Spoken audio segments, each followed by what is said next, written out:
Donc nous sommes ravis ce soir de pouvoir parler sur cette thématique de la fragilité et de l'émerveillement. C'était un pari pour nous de parler de ces thématiques dans cette période compliquée qu'on traverse tous, parler de l'émerveillement, comment est-ce qu'on peut se dire émerveillé dans le cadre d'un tel contexte. Et donc Bertrand Vergely ce soir va pouvoir nous donner quelques clés de lecture pour nous aider à voir l'émerveillement comme un outil indispensable finalement à l'équilibre de tout être humain.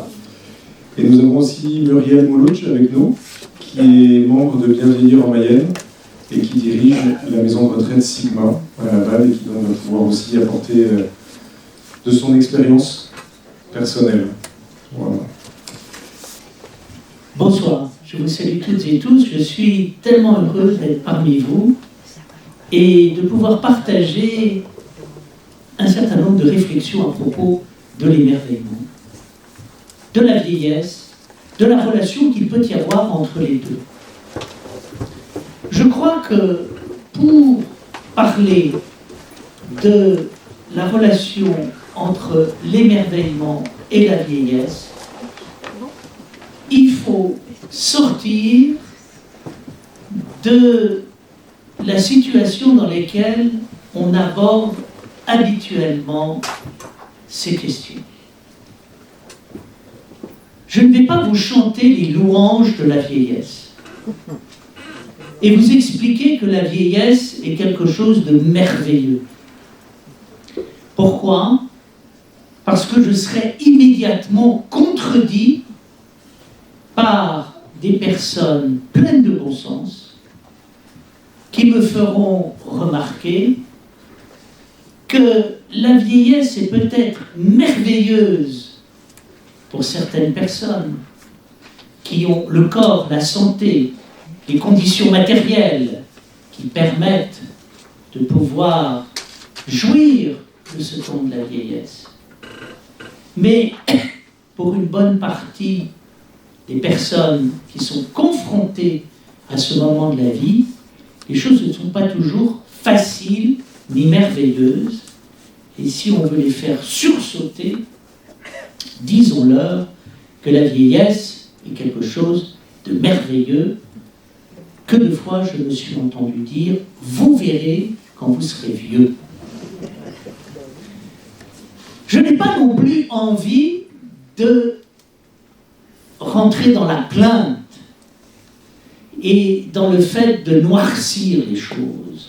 Si la vieillesse n'est pas forcément quelque chose de merveilleux, et s'il convient de prendre du recul à l'égard de l'euphorisation de la vieillesse,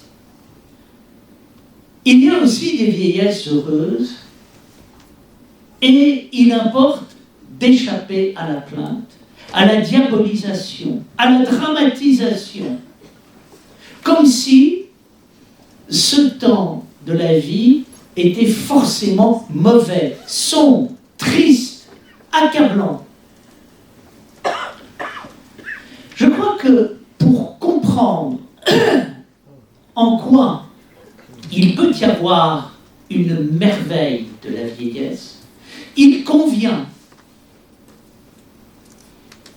de partir de la merveille, de la vie, du temps, et ensuite de voir comment la merveille peut concerner la vieillesse et d'autre part la fragilité. Qu'est-ce que c'est que l'émerveillement ? L'émerveillement, si je le prends au prime abord, vient du terme mirabilia, en latin, qui désignait les choses qui méritent d'être vues. Et on retrouve la racine mir, que l'on trouve dans la merveille, on la retrouve dans l'admiration, et on le trouve dans le mot miroir. Qu'est-ce qui fait qu'on s'émerveille ? Ce qui fait qu'on s'émerveille, c'est qu'on admire. fait qu'on admire, c'est qu'on se fait miroir. Qu'est-ce qui fait qu'on se fait miroir? C'est qu'à un moment, on s'arrête, on reçoit, on réfléchit, et on vit une mutation intérieure. Nous passons de la vie quotidienne, où tout passe à toute vitesse, sans qu'on ait le temps de voir et d'entendre, parce qu'on ne s'arrête pas, au fait que l'on voit.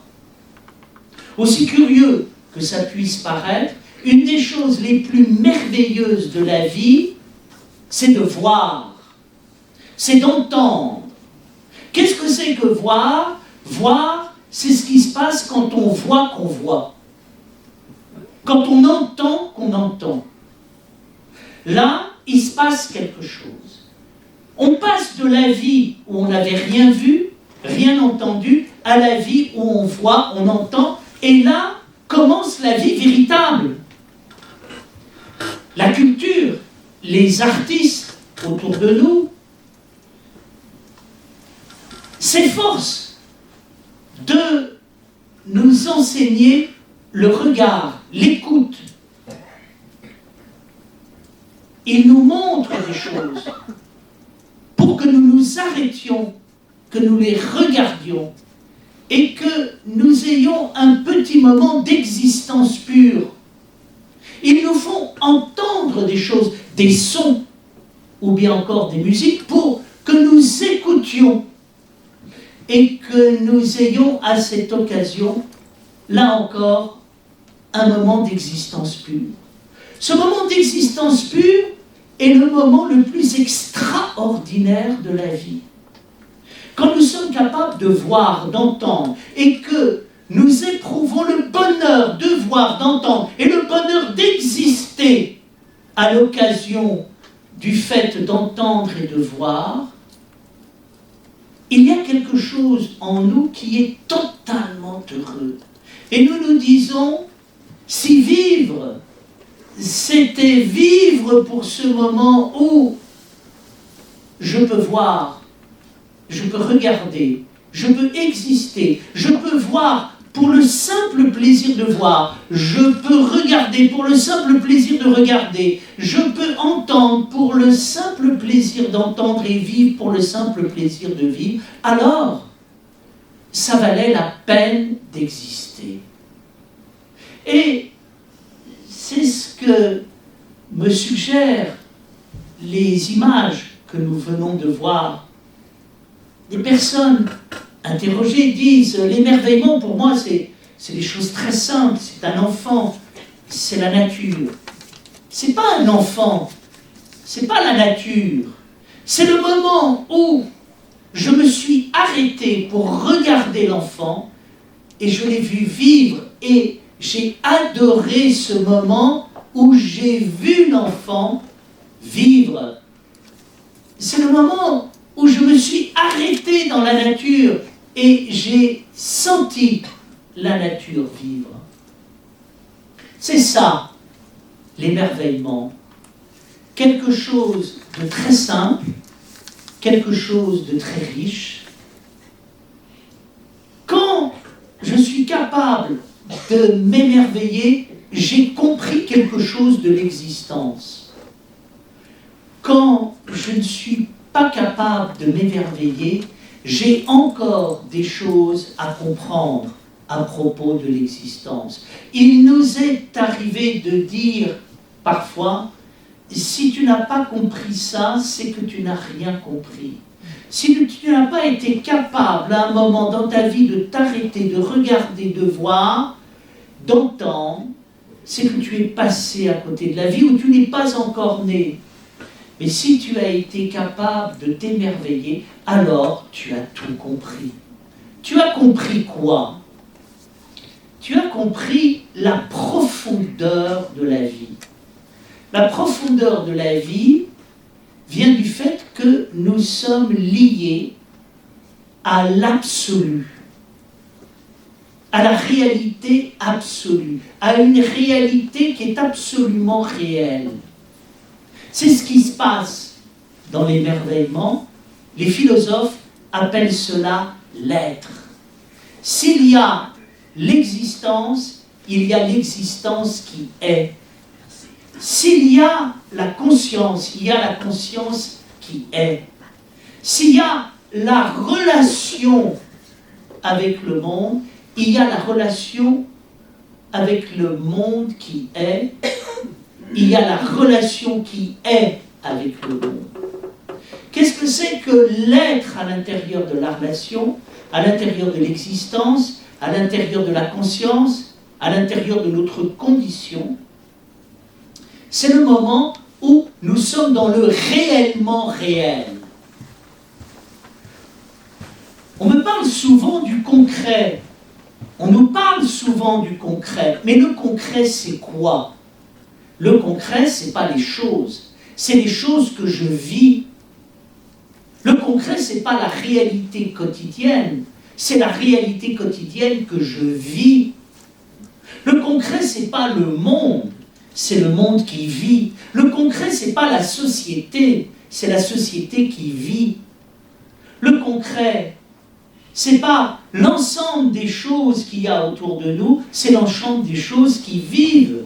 Tous les jours, nous avons affaire au monde, à la société, aux hommes, à l'existence, au concret, mais c'est pas concret, c'est pas humain, c'est pas social, ça n'existe pas. Pourquoi? Parce que ça ne vit pas. Et qu'à un moment, il y a quelque chose qui nous manque. Mais tout d'un coup, à l'intérieur de l'existence, quelque chose se met à vivre réellement, à être réellement humain, réellement social, réellement là, réellement dans le monde. Et là, il se passe quelque chose. Et c'est le grand problème dans lequel nous vivons. Nous sommes envahis par des images, des mots, par des scènes de la vie quotidienne, par des informations. Et nous ne sommes pas dans le concret, nous ne sommes pas dans le réel. Pourquoi? Parce que rien n'est vécu. Quelque chose est vécu, tout d'un coup tout change. Vivre, c'est ce qu'on appelle vivre avec le corps, vivre avec le cœur, vivre avec l'âme, vivre avec la chair, vivre avec l'humanité réelle. Qu'est-ce qui fait que nous vivons en société? C'est qu'il y a du cœur, c'est qu'il y a de l'âme, c'est qu'il y a de la vie, c'est qu'il y a une société réelle, avec des êtres réels, qui disent des choses à partir de leur cœur, de leur être. Et là, nous sommes en société.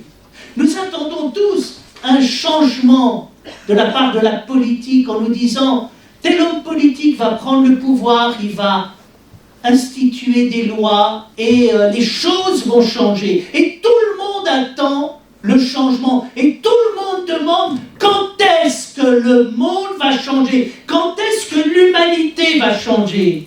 Mais l'humanité ne va pas changer par la politique, elle ne va pas changer par les lois. La politique, les lois, dans le meilleur des cas, ça peut éviter le pire. Parfois, ça peut favoriser des bonnes choses, mais ça ne donne pas ce que nous espérons, c'est-à-dire quelqu'un, quelque chose qui a changé.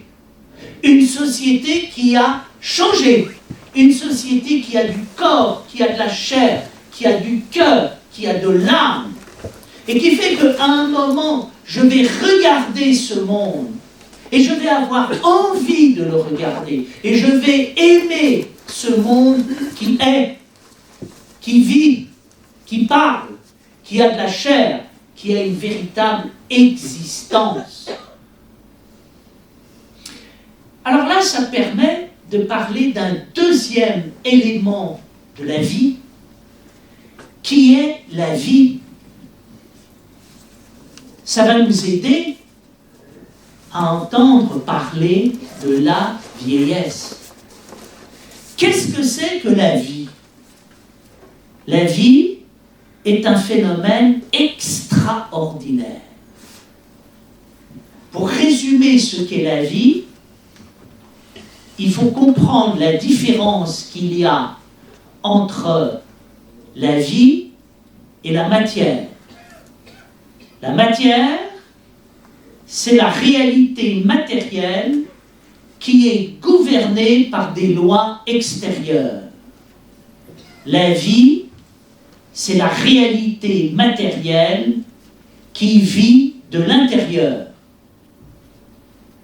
Et du fait qu'elle vit de l'intérieur, elle a une autonomie, elle a une liberté, elle a une conscience, elle devient créatrice, elle devient extraordinairement créatrice, elle explose de création.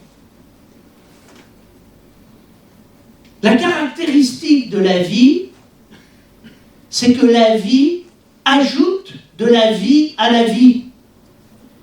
Et le fait que la vie ajoute de la vie à la vie, ça s'appelle le temps.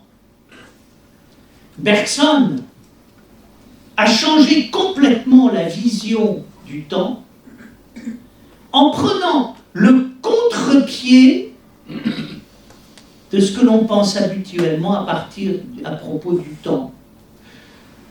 Nous pensons au temps qui fuit, parce que nous pensons à nous, parce que nous pensons à la mort, parce que nous pensons au temps qui reste.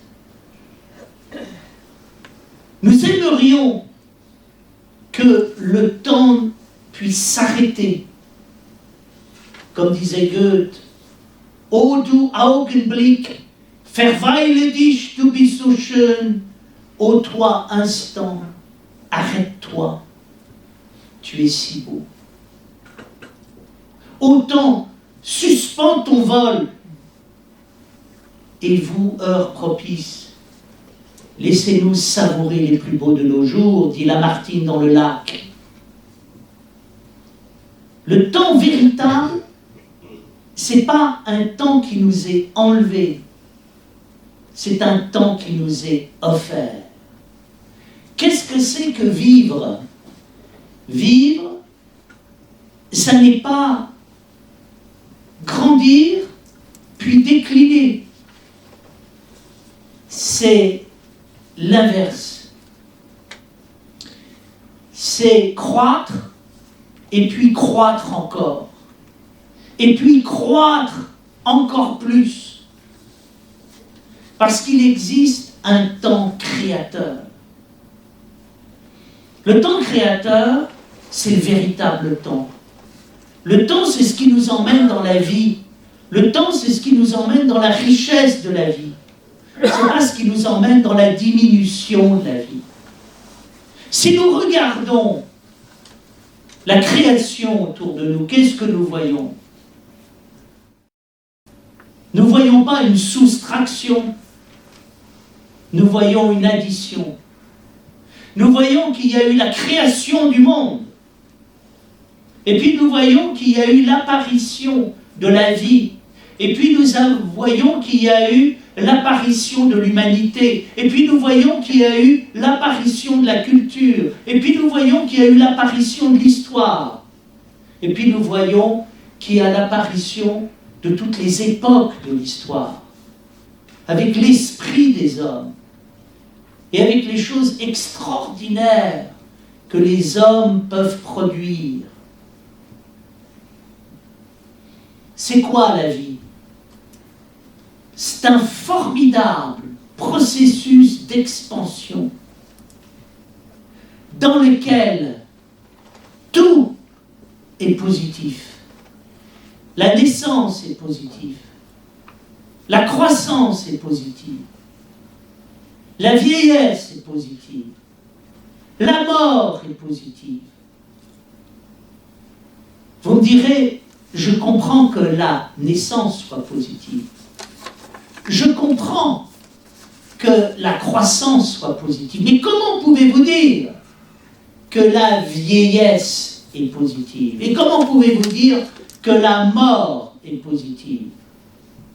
La vieillesse est positive parce que c'est pas mal des choses qui ont vieilli, qui ont arrêté d'être trop jeunes, qui ont mûri par rapport à ce qui est vert et qui n'a pas pris le temps de mûrir. Et c'est pas mal que quand des choses sont usées, fatiguées, épuisées, à un moment, on s'affranchisse de ce qui est fatigué, épuisé, pour que des forces nouvelles viennent. Le temps est quelque chose d'extraordinaire qui est le mystère de la vie. Et le plus grand mystère de la vie, c'est quoi? C'est pas que la vie existe simplement dans la naissance. C'est pas que la vie existe simplement dans la croissance. C'est pas que la vie existe quand on est en pleine forme, plein de force et de pouvoir. C'est que la vie existe également dans la vieillesse et également à travers ceux qui meurent. C'est beau un automne. C'est beau ce moment où la vie rentre dans le déclin. C'est beau un hiver. C'est beau ce moment où tout est dénudé. C'est beau un monde où il y a des automnes et des hivers, où il y a des déclins et où il y a de la nudité. On s'aperçoit que grâce à ça, nous vivons le renouveau. C'est triste, quelqu'un qui a peur de vieillir.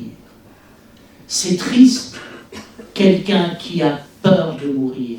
C'est triste, quelqu'un qui veut tout conserver tout le temps. Ne rien lâcher, ne rien perdre. C'est beau, quelqu'un qui accepte de tout lâcher, de tout perdre. Les anciens disaient que pour être sage, il faut deux choses. Premièrement, il faut être sage, et deuxièmement, il faut se libérer de la sagesse. C'est alors qu'on est véritablement sage. Il y a des sages qui veulent bien être sages, mais qui veulent posséder la sagesse, et qui du coup ne sont pas sages,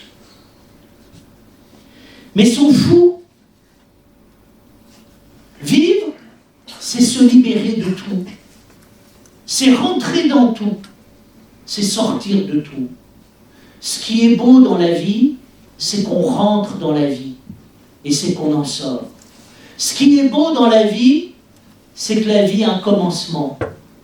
Et c'est que la vie a une fin. Ce qui est beau dans la vie, c'est d'être libre à l'égard de la vie. Ce qui est beau dans la vie, c'est pas simplement de vouloir conserver la vie. Ce qui est beau dans la sagesse, c'est d'être libre à l'égard de la sagesse. Ce qui est beau dans l'amour, c'est d'être libre à l'égard de l'amour.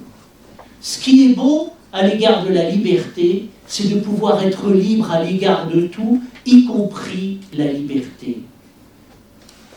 Et donc, la vie nous a été donnée pour vivre une extraordinaire expérience de liberté. Tu vas rentrer dans la vie et tu vas adorer vivre. Et puis un jour, tu vas te détacher de la vie et tu vas être encore plus vivant que quand tu adorais vivre.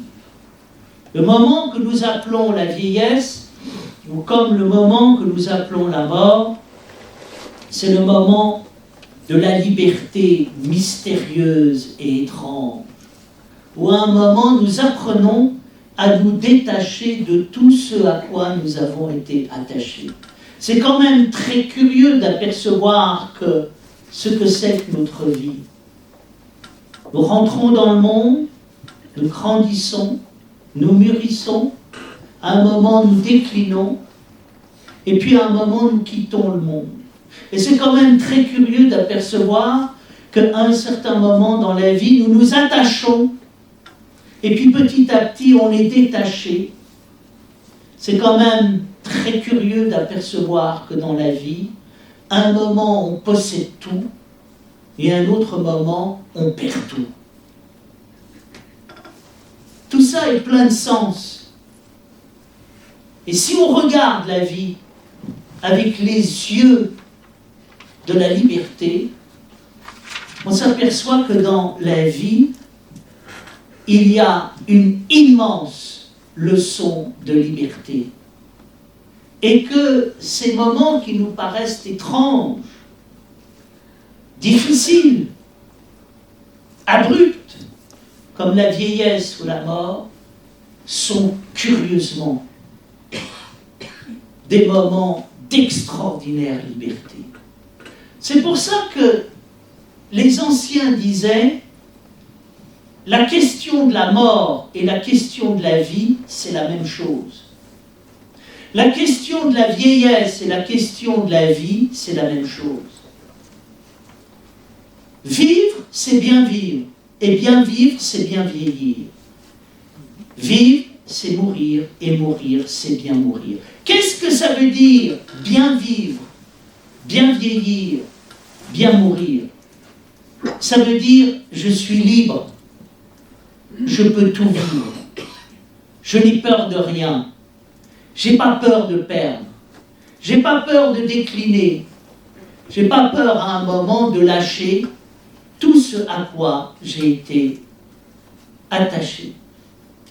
Et là, nous découvrons l'extraordinaire liberté des anciens et des sages qui nous apprenaient à nous libérer de tout. Tous les pleurs, toutes les angoisses, toutes les tristesses que nous voyons autour de nous, ce sont les cris d'une humanité qui n'est pas encore née et qui a peur, comme un enfant, qu'on lui supprime ce qu'elle aime. L'extraordinaire de l'expérience humaine, c'est ce qui se passe quand des êtres humains sont libres et à un moment ils sont capables de naître, de grandir, mais ils sont capables également de décliner et de quitter le monde. Ils sont capables de tout vivre, ils sont capables d'être dans le tout, ils sont capables d'être dans la liberté.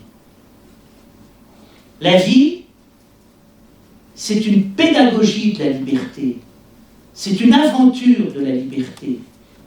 Et ce qui nous est offert, c'est d'être libre avec tout. C'est triste, notre époque, qui dit, grâce à la technique, nous allons fabriquer un corps parfait et nous allons supprimer la mort. On confond la qualité de la vie avec la quantité de la vie. Épicure disait, la vie la plus sage n'est pas la vie la plus belle, n'est pas la plus longue des vies, mais la plus sage des vies. Vivre, c'est pas une affaire de corps, c'est pas une affaire de durée du corps, c'est une affaire de qualité d'âme. Si tu as un corps qui ne meurt pas, mais si ce corps est sans âme, à quoi ça sert de vivre? Si le monde ne meurt plus demain, mais tout le monde est dur, parce qu'on pense qu'à posséder ce que l'on a toujours eu, ce monde aura beau ne pas mourir, ce sera le monde de la mort. Ce monde aura beau ne pas vieillir, ce sera la décrépitude. Ce monde ne sera pas le monde de la liberté, parce que dans l'inconscient, il sera maladivement accroché à sa vie, à son corps, à son bien-être. Et il n'aura pas la liberté de tout quitter. Qu'est-ce qui est magnifique, incroyable, merveilleux, bluffant dans l'expérience de la vieillesse et de la mort, c'est la sérénité de certains qui acceptent avec simplicité, modestie, humilité, le temps qui est le leur, et qui tout d'un coup font preuve d'une extraordinaire équanimité d'âme face à la vieillesse et à la mort. Qu'est-ce qui est stupéfiant dans les centres de soins palliatifs? C'est de voir des personnes qui vont mourir remonter le moral de leur famille et pleurer à l'idée qu'ils meurent. Alors que la famille vit et elle ne va pas mourir, elle est en larmes. Alors que la personne va mourir, c'est elle qui est dans le sourire, la générosité et la force d'âme. Pourquoi? Parce qu'elle a fait le travail de la liberté, parce qu'elle a réussi le travail de la liberté. Et que dans le travail de la liberté et de la vie, elle a compris ce qu'était le temps, ce qu'était la vie, et par là même, ce que voulait dire le fait de vieillir et le fait de bien vieillir. Il y a un magnifique texte d'Épicure, le grand sage matérialiste de l'Antiquité, qui disait: quand tu es jeune, ne remets pas le temps de philosopher. Et quand tu es vieux, ne te lasse pas de philosopher. Car celui qui pense qu'il est trop tôt pour philosopher ou trop tard pour philosopher est comparable à celui qui pense qu'il est trop tôt pour être heureux ou trop tard pour être heureux. Or, il n'est jamais trop tôt ni trop tard pour être heureux. Il est toujours le temps de philosopher. Et il est toujours temps d'être heureux. Il est toujours temps d'être libre. Qu'est-ce qu'a découvert Épicure qui lui permet de débuter sa lettre à Ménécée par ces paroles splendides? Épicure a découvert ce qu'on appelle l'esprit. Et derrière l'esprit, ce que l'on peut appeler l'éternité. Qu'est-ce que c'est que l'éternité? L'éternité, c'est ce qui n'a ni commencement ni fin. C'est ce qui est hors temps. Qu'est-ce qui est hors temps? Ce qui est hors temps, c'est tout ce qui est important dans la vie. C'est tout ce qui est intelligent.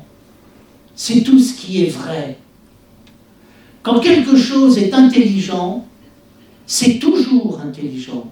Et ça sera toujours intelligent. Ce n'est pas parce que le temps passe que l'intelligence cesse d'être intelligente. Si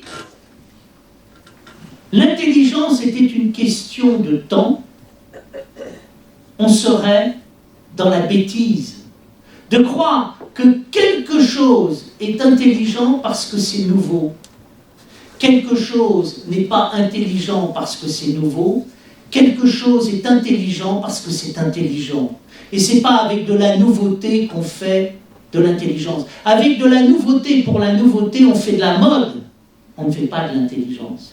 Avec l'intelligence qui vit pour l'intelligence, on fait quelque chose qui est hors mode. Qu'est-ce qu'a découvert Épicure? Épicure a découvert l'esprit. Et quand on découvre l'esprit, on découvre que l'esprit est sans âge. Parce que l'esprit est de tous les temps. L'esprit est bon pour les jeunes. L'esprit est bon pour les adultes. L'esprit est bon pour les personnes âgées. L'esprit est bon à tout moment. Mais le bonheur est bon à tout moment. Mais la philosophie est bonne à tout moment. C'est quoi l'émerveillement quand on est une personne âgée? C'est l'esprit. Et derrière l'esprit, c'est la capacité que l'on a de vivre au rythme de l'intelligence, au rythme du bonheur, au rythme de la sagesse. Qu'est-ce qui est merveilleux dans un être humain? C'est sa capacité de pouvoir réagir à l'esprit, d'être passionné par l'esprit. Qu'est-ce qui est merveilleux quand un enfant est merveilleux? C'est qu'il est passionné par ses jeux, par la vie. Il aime l'esprit. Il est émerveillé. Pourquoi? Parce que la capacité qu'il a de transformer le monde en un monde intérieur est quelque chose qui le passionne. Qu'est-ce qui est merveilleux dans les adultes? C'est que les adultes sont aussi capables d'émerveillement que les enfants. Et ils sont capables de regarder, et ils sont capables d'entendre. Et tout d'un coup, ils sont capables d'amener une extraordinaire humanité à l'intérieur de notre humanité, qui est l'humanité de l'esprit. Et qu'est-ce qui est merveilleux dans l'émerveillement des personnes âgées? C'est que ces personnes sont capables de vivre l'intelligence, l'esprit, la vie avec le même émerveillement, la même passion, le même enthousiasme, le même engagement, le même élan que l'on trouve chez un enfant ou un adulte. Ce qui est merveilleux chez les personnes âgées, c'est quoi? C'est pas qu'elles ont vieilli, c'est qu'elles n'ont pas vieilli. C'est qu'il y a quelque chose en elles qui ne vieillira jamais. Parce qu'il y a quelque chose en elles qui ne dépend pas du tout. Parce qu'il y a quelque chose en elles qui est de l'ordre de l'esprit. Et l'esprit est extraordinaire quand on le voit allumer le regard, qui tout d'un coup devient pétillant, plein parfois de malice. On réveille la vie avec les choses de l'esprit. Et on s'aperçoit que dans les choses de l'esprit, on connaît l'humanité de l'esprit, et l'humanité de l'esprit n'a pas d'âge, elle n'a pas de vieillesse, elle ne connaît pas la mort. Il m'est arrivé plusieurs fois de dire à certaines personnes, vous ne vieillirez jamais. C'est pas que vous êtes bêtement jeune, c'est que vous êtes merveilleusement ce que vous êtes. Bien sûr, le corps, c'est peut-être plus tout à fait ça. La peau, c'est peut-être plus tout à fait ça. Peut-être que le visage, c'est plus tout à fait ça. Mais il y a quelque chose qui est plus que ça. C'est la flamme qu'il y a dans votre regard. Et cette flamme, c'est quoi? C'est que la vie vous passionne autant maintenant qu'hier. Et qu'il y a quelqu'un qui a tout compris, qui a compris que l'existence est liée à l'absolu. Et là, on peut faire l'extraordinaire expérience de la fragilité. Qu'est-ce que c'est que la fragilité? La fragilité, c'est ce qui se passe quand les choses ne sont pas consolidées. Il n'y a pas une force absolue derrière ce qui existe. Il n'y a qu'une force très relative. Et il faut faire attention, parce que les choses étant fragiles, elles peuvent se briser d'une minute à l'autre. La fragilité, c'est quoi? C'est un état de suspension entre la vie et la mort. C'est pas tout à fait la vie parce qu'il n'y a pas l'immortalité. Mais ce n'est pas la mort, parce qu'il y a tout de même de la vie. La fragilité, c'est quoi? C'est cet entre-deux tout à fait étonnant que donne une vie qui vit bien qu'elle ne soit pas immortelle. La fragilité, c'est la même chose que la mortalité. La fragilité, c'est nous. Notre vie entre la vie et la mort. Avec ce mystère extraordinaire qui est que la même vie qui peut disparaître d'un moment à l'autre parce qu'elle manque de force est en même temps une vie qui est extrêmement forte. Pourquoi est-ce que la fragilité est une force? La fragilité est une force parce que quelque part, il n'y a pas plus fort que d'être fragile. Il n'y a pas plus vivant que d'être mortel. Si nous n'étions pas mortels, nous ne ferions pas attention à ce que nous vivons.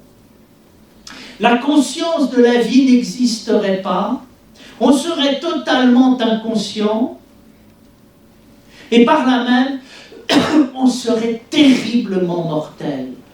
Qu'est-ce qui fait que nous ne mourrons pas?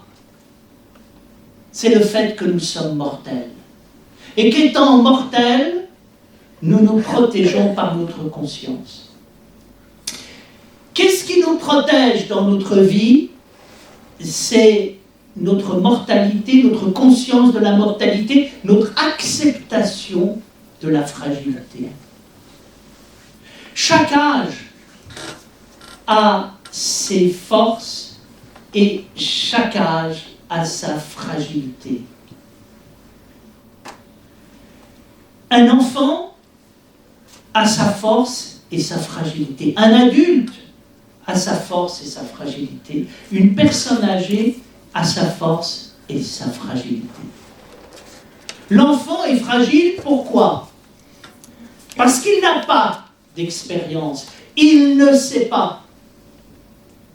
Mais c'est bien qu'il ne sache pas, c'est ainsi qu'il peut apprendre. S'il savait tout, il n'apprendrait rien. Mais comme il ne sait pas tout, il apprend.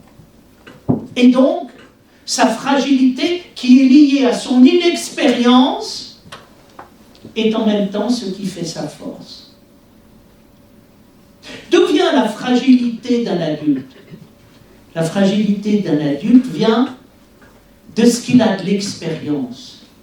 Et que, ayant de l'expérience et de la force, il est moins attentif. Il pense qu'il sait. Il ne sait pas. Et nous apercevons que quelque part, sa force est en même temps un obstacle. Ce qui est beau dans un adulte, dit-on toujours, c'est qu'il ait gardé son cœur d'enfant, c'est-à-dire qu'il ait accepté le fait de ne pas savoir et d'avoir tout à apprendre. Qu'est-ce qui est magnifique? C'est un adulte qui sait aller au-delà de l'adulte et découvrir, apprendre de la vie comme s'il était un enfant au premier jour. Qu'est-ce que c'est que la fragilité d'une personne âgée? La fragilité d'une personne âgée, c'est que celle-ci perd tout. Elle diminue, elle décline. Et déclinant, qu'est-ce qu'elle vit? Elle vit une merveilleuse liberté à l'égard d'elle-même. Et qu'est-ce que c'est que la liberté? La liberté, c'est de continuer à vivre, bien que parfois il soit difficile de vivre. Et là, nous avons l'extraordinaire message qui nous est donné par les formes extrêmes de la vie. Qui est-ce qui nous donne de la force dans le monde? ce sont les personnes qui vivent dans la difficulté et qui vivent malgré tout. Aussi curieux que ça puisse paraître, ce sont elles qui sont les forces vives de l'humanité. C'est la raison pour laquelle il est tellement bête, tellement monstrueusement bête, de vouloir supprimer les personnes qui ont des handicaps ou qui, à un moment, sont âgées en pensant que ces personnes sont des poids lourds et qu'elles sont inutiles. Elle nous donne énormément de force, car vivre quand tout va bien ne demande pas beaucoup de courage. Mais vivre quand les choses sont difficiles, ça demande du courage. Je parlais juste avant cette conférence de mon ami Alexandre Jolien, que j'ai eu le bonheur de rencontrer. Alexandre est ce philosophe remarquable, plein de vie, d'humour, de malice, de profondeur, qui vit un handicap depuis que, tout petit bébé, il s'est embrouillé dans son cordon ombilical et que ses membres se sont repliés. Et donc il a du mal à marcher, du mal à saisir des choses. C'est dur de marcher quand on a les pieds recourbés. C'est dur de saisir quelque chose quand on a les mains recourbées. C'est dur de parler quand quelque part la langue, à un moment, n'obéit pas à l'intention de l'esprit. Mais comme il le dit lui-même, quand on vit ainsi, les choses les plus simples prennent l'allure de prouesse. Pouvoir se faire cuire un œuf devient tout d'un coup un exploit. Et on se rend compte qu'il y a d'étranges forces qui viennent de là où on pense qu'il n'y a pas de vie. Curieusement parlant, c'est là où il y en a le plus. Nous nous rendons compte qu'il faut un extraordinaire courage pour aboutir, pour aborder ces moments de la vie où à un moment on a toutes sortes de mots qui arrivent et toutes sortes de difficultés pour réaliser les choses les plus simples que l'on faisait facilement quand on avait la possibilité de le faire. Mais qu'est-ce qui est magnifique dans la vieillesse? C'est la capacité que l'on a de ne pas se plaindre, de ne pas se comparer, de ne pas vivre dans le regret, de ne pas vivre dans la mélancolie, de ne pas vivre dans l'amertume, de ne pas vivre dans la colère, mais d'accepter les choses telles qu'elles sont. Avant, je mettais 1 heure pour faire 6 km. Maintenant, je mets 1 heure pour faire 3 km. 2 possibilités. Je peux en être attristé, ou je peux remercier la vie en me disant « mais c'est extraordinaire, je peux continuer à marcher et finalement je mets plus de temps à faire les mêmes choses et finalement je fais les mêmes choses ». Qu'est-ce qui est tout à fait extraordinaire dans la vie et que nous montre la vieillesse? C'est la capacité de demeurer le même à travers le temps et de découvrir ici l'absolu. L'expérience de l'absolu, c'est l'expérience qui nous arrive parfois d'avoir lorsque, regardant le ciel un soir d'été, nous nous rendons compte qu'il y a une extraordinaire puissance de réalité qui se trouve à travers tout ça. Ce qui est extraordinaire, c'est de pouvoir pas simplement en être angoissé, mais parfois en être émerveillé et nous dire au fond, nous nous en faisons pour beaucoup de choses. Mais qu'est-ce que ça par rapport à l'éternité? Qu'est-ce que ça par rapport à l'extraordinaire puissance de la nature et de la vie? Il y a quelque chose d'incroyablement puissant dans l'existence. Et cet incroyablement puissant existe à l'intérieur de nous. Et nous sommes capables de le faire exister.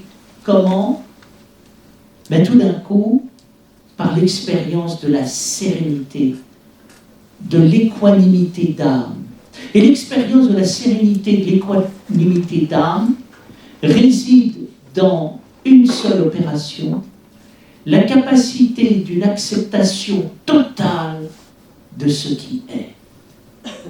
Nous rendons compte que ceux qui, dans la vie, ont réussi à surmonter toutes les épreuves, à découvrir des forces à l'intérieur de la fragilité, à traverser toutes les difficultés de l'existence, résident dans tous ceux qui, à un moment, ont accepté totalement ce qui est.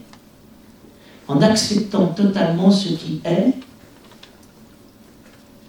ils ont découvert une incroyable force à l'intérieur de l'être, une incroyable paix dans le cœur, une incroyable liberté à l'intérieur de soi. Et tout d'un coup, tout ce qui chagrinait, embarrassait, était source de colère, d'amertume, de peur, de regret, de mélancolie. Tout cela est volatilisé. L'expérience de la vieillesse, c'est l'expérience de la vie, c'est l'expérience du temps, c'est l'expérience de notre condition humaine. Nous avons la possibilité de vivre la vieillesse. Nous avons la possibilité de vivre la mort. Nous avons la possibilité de tout vivre, à condition d'accepter le fait que nous avons la possibilité de tout vivre. À condition de faire confiance à la force qui existe en chacun de nous. Nous avons eu la force de naître, nous avons eu la force de grandir, nous allons avoir la force de vieillir et nous allons avoir la force de mourir.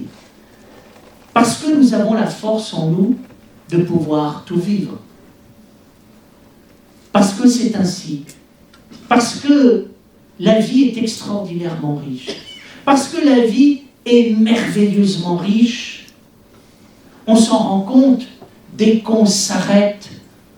Et donc, dès qu'on vit quelque chose qui a l'air d'être un temps mort, et qui consiste à regarder la vie pour la regarder, à l'écouter pour l'écouter, à la vivre pour la vivre, et tout d'un coup, à ressentir une énorme joie et un immense sentiment de paix et de réconfort dans ce moment. Nous ne sommes pas seuls au monde. Il y a une extraordinaire force de vie derrière toute chose. Il suffit de s'arrêter et de vivre. Cela s'appelle aimer. Cela s'appelle aimer infiniment.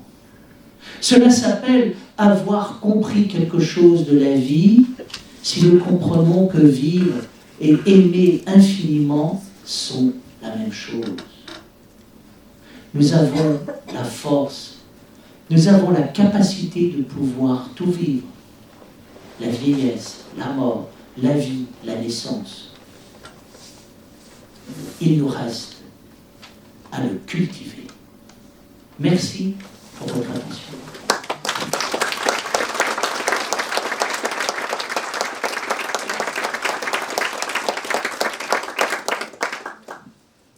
Merci Bertrand Lajoie pour cette belle leçon d'humanité. Ce que je retiens, c'est que finalement, on a tendance à voir la vie comme à la voir en deux phases, une phase de croissance, puis une phase de décroissance, alors qu'en fait, on est en croissance permanente, vers cette recherche de la liberté intérieure finalement que vous avez évoquée. Merci beaucoup. La transition va être difficile. Oui, ça va être très difficile pour moi de passer derrière Monsieur Vergely. Alors moi je suis Muriel, directrice d'EHPAD, donc je suis plutôt concernée par les personnes très fragiles, pour le coup, en EHPAD, sur la fin de vie, mais il y a aussi des moments d'émerveillement magnifiques. J'ai la chance d'avoir un établissement avec une crèche à côté et pour moi c'est un vrai bonheur de voir d'un côté l'émerveillement des enfants et des personnes âgées. Voilà, la vieillesse souvent on nous dit je suis plus bon à rien, je ne sais plus rien faire. Comment, dans l'Assemblée, il y a des soignants, il y a des accompagnants, des aidants, des familles qui sont parfois désemparés par ces personnes âgées qui se dévalorisent. Alors voilà, quel serait votre conseil à vous pour nous aider dans l'accompagnement de ces personnes-là, pour les emmener vers l'émerveillement? Bien. Mon conseil, c'est de faire ce que vous faites. Qu'est-ce que vous faites? Au lieu d'abandonner des personnes en situation de difficulté et qui sont confrontées à toutes sortes de problèmes, vous les entourez, vous les soignez, vous les aidez.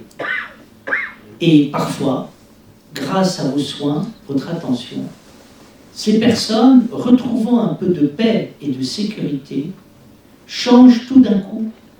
Parfois, il arrive à certaines de comprendre des choses qu'elles n'avaient jamais compris pendant leur existence. Quel est le problème qui est le nôtre?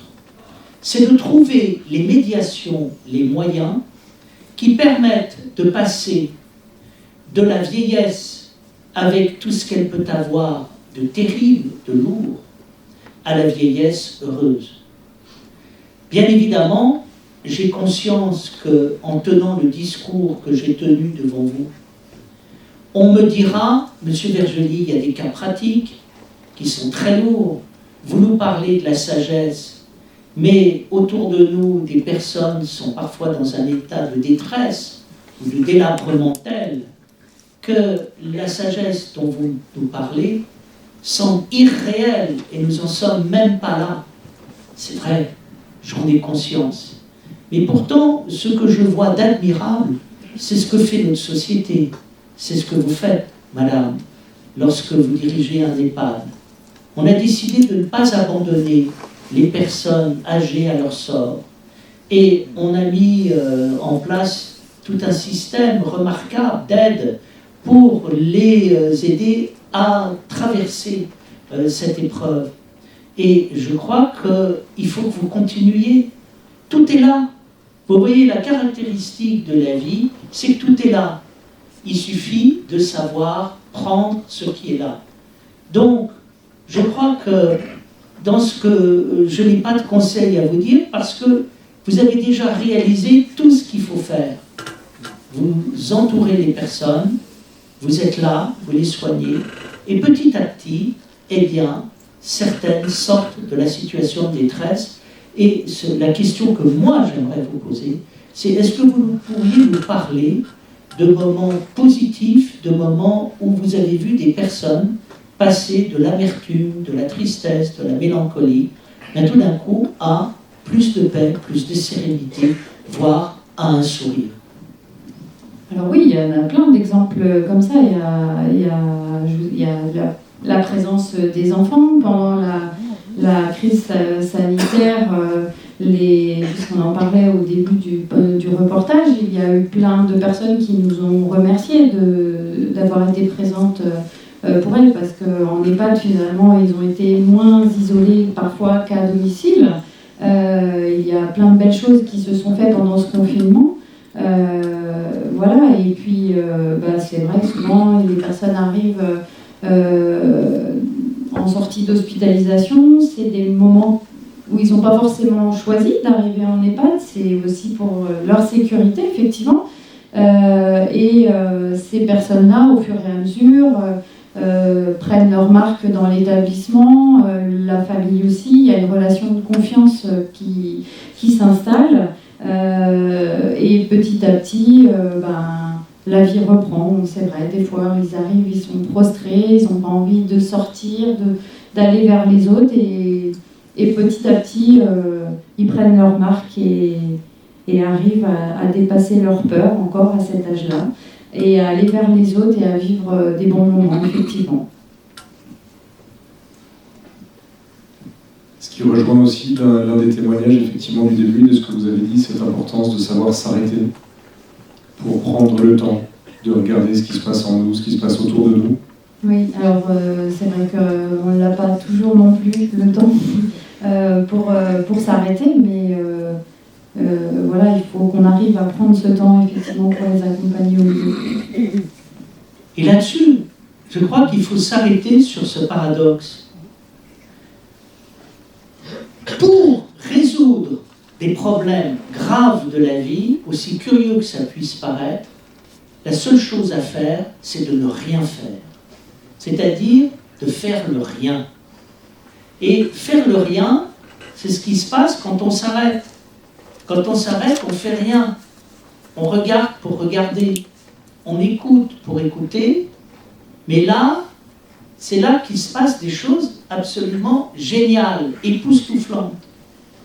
Toute création dans la vie, c'est faite par des gens qui savaient s'arrêter, écouter, regarder. Toute relation humaine de communication passe par le fait de s'arrêter, d'écouter, regarder. Qu'est-ce qui fait qu'on se sent exister? C'est qu'il y a des gens qui s'arrêtent, qui vous écoutent, qui vous regardent. Ça paraît rien, ça change tout. J'ai un ami médecin, il me dit, tu sais, la moitié de mon temps, je le passe à écouter mes patients.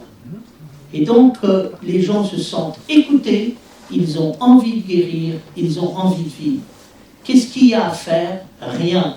Tu écoutes, tu regardes, et ça se fait tout seul.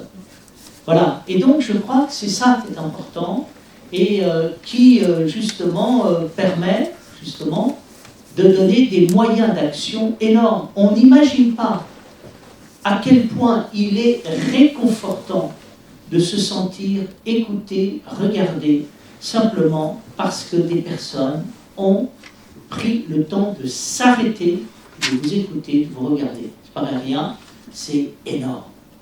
Mais en même temps, on s'aperçoit que c'est là qu'on observe la vie, qu'on reçoit des informations, qu'on peut agir, qu'on se nourrit. Voilà. Donc, vous voyez, c'est ce que vous disiez très, très justement, l'importance de s'arrêter, de regarder, d'écouter. Merci.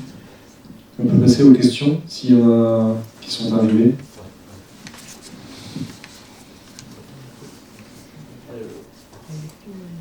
Vous voulez mon micro? Alors, parmi les questions qu'on a reçues, vous avez parlé qu'il y avait une force dans les personnes qui étaient en soins palliatifs auprès de la famille. Et donc, il y a une question, ça fait réagir une personne en public, qui nous dit donc, comment ne pas avoir peur de la mort vu le manque de place en soins palliatifs, ceci en cas de maladie grave. Ben oui.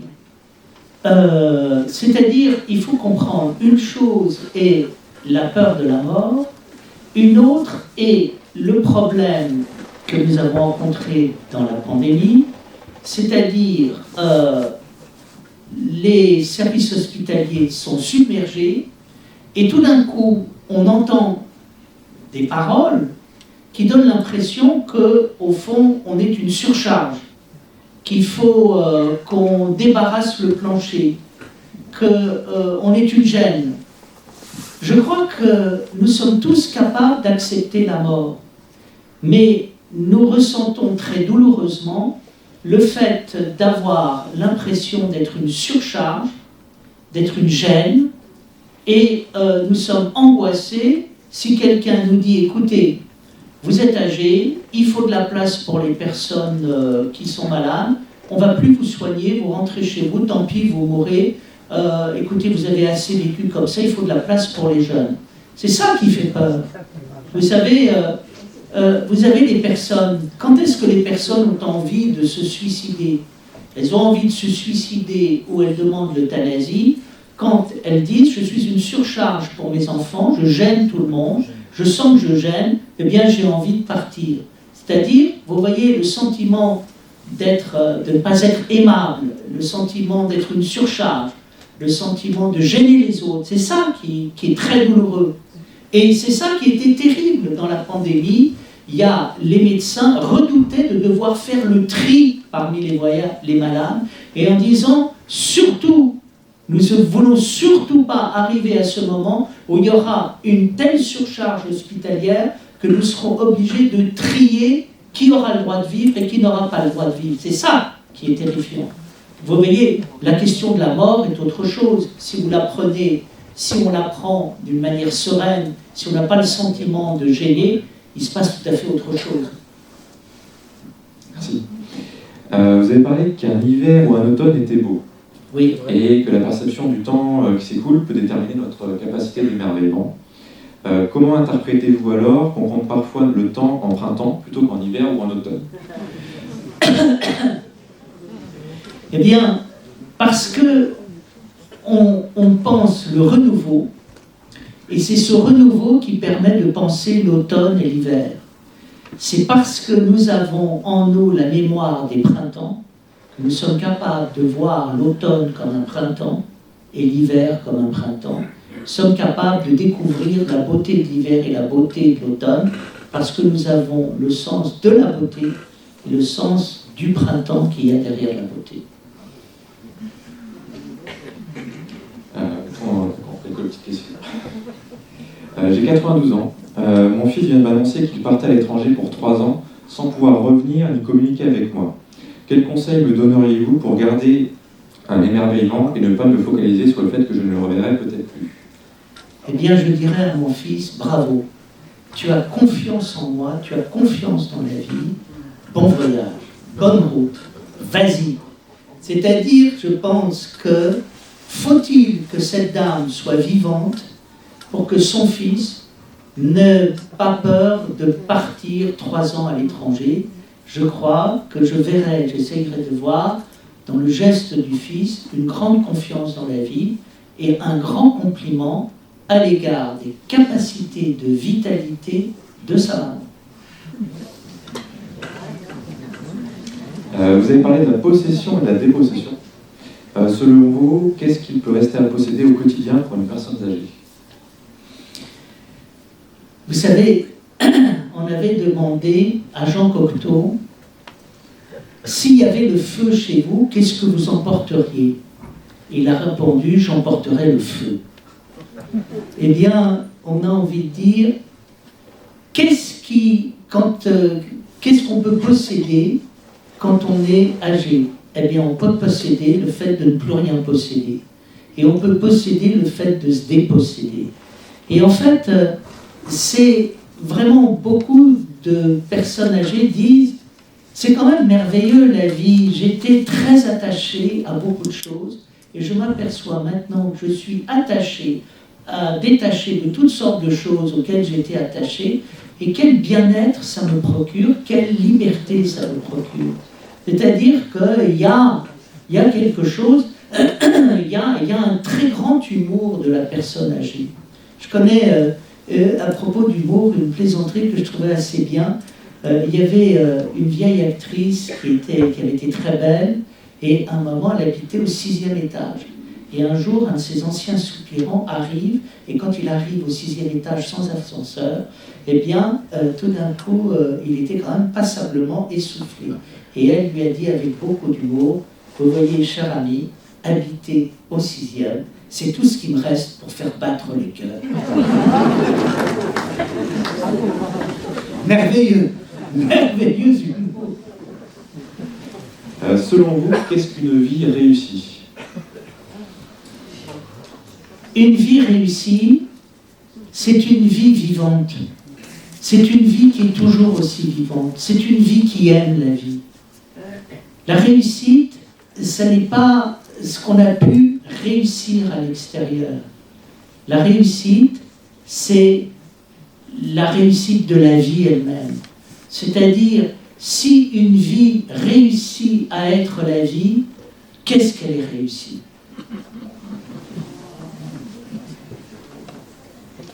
On va revenir sur la période du Covid, du coup. Oui. Avec comment positiver l'isolement des personnes âgées sans contact avec leur famille, donc plutôt en EHPAD, et donc prendre rendez-vous pour les voir 30 minutes derrière une table, selon vous, est-ce assez humain et digne de l'humanité? Alors je réponds non. Voilà. Et ça, il y a des limites positives.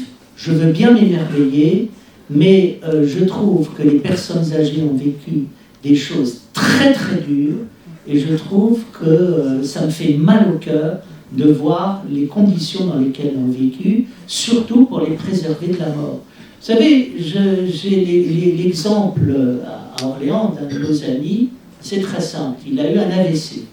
Mais dans l'EHPAD où il était, dans la maison de repos où il était, il y a eu du Covid. Alors qu'est-ce qui s'est passé? Il a été à l'isolation pendant 14 jours. Qu'est-ce qu'il a fait? D'autres AVC parce qu'il était à l'isolation. On l'a changé d'établissement.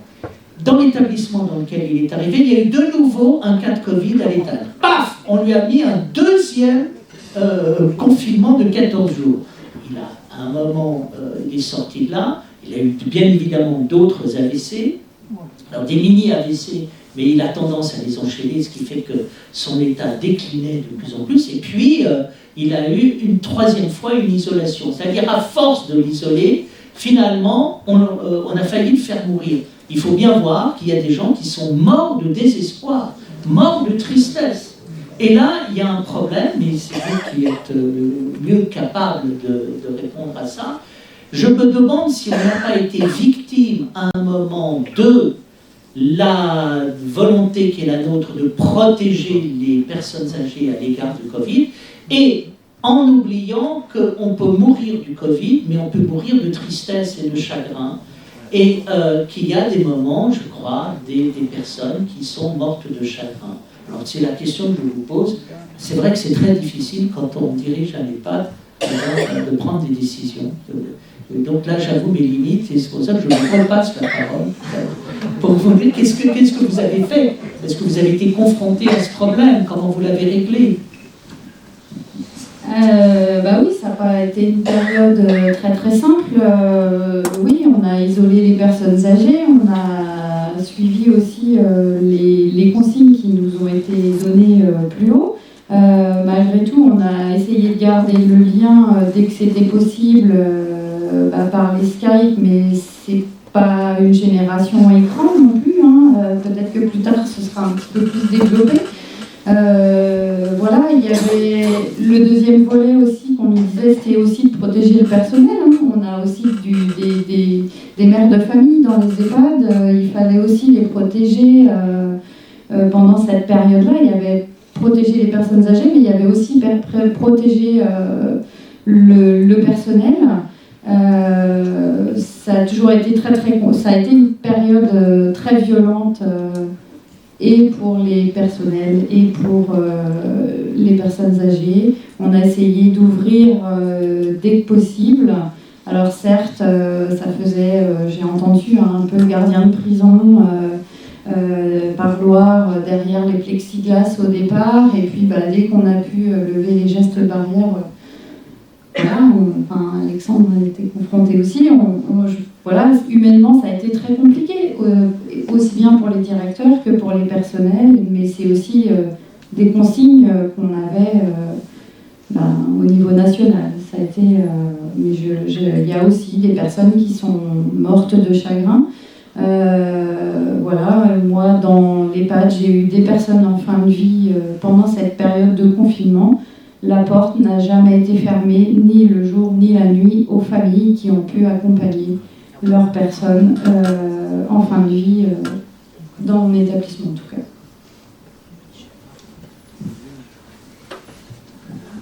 Dernière question, parce qu'après on doit rendre la salle. Donc pour Bertrand Vergely. Pensez-vous qu'on puisse préparer cette étape de la vie qu'est la vieillesse? Écoutez, je pense que la meilleure manière de se préparer à vieillir, c'est de se préparer à vivre. Et ce que je caractérise la vieillesse, c'est ce qui est extraordinaire dans la vieillesse, c'est d'être aussi vivant, d'être aussi passionné, d'être finalement toujours le même malgré le temps qui passe. Et c'est ça qui est intéressant. Et c'est ça que veut dire vieillir, c'est-à-dire qu'est-ce qui fait que quelqu'un vieillit bien? C'est que justement, il ne vieillit pas, si j'appelle vieillir, être mélancolique, amer et triste, et c'est de continuer à avoir cette capacité. Alors, on le dit très bien, tous les psychologues diront que ce qui permet à des personnes de bien vieillir, c'est d'avoir une activité intellectuelle et de s'intéresser aux autres. Disons que c'est deux critères objectifs. Le premier, c'est les choses de l'esprit dont j'ai parlé, c'est-à-dire que l'esprit est toujours vivant. Et puis, il y a quelque chose qui est important, effectivement, c'est de ne pas tourner en rond sur soi-même. Et donc, d'avoir cette capacité premièrement, de pratiquer la vie, et deuxièmement, de s'intéresser à la vie. Donc, si vous voulez, la clé de la vieillesse ne se trouve pas dans la vieillesse, se trouve dans la vie elle-même. Et je dirais qu'il y a des gens qui ont... Qu'est-ce que c'est que bien vieillir? C'est d'être toujours aussi vivant. Et toujours aussi humain.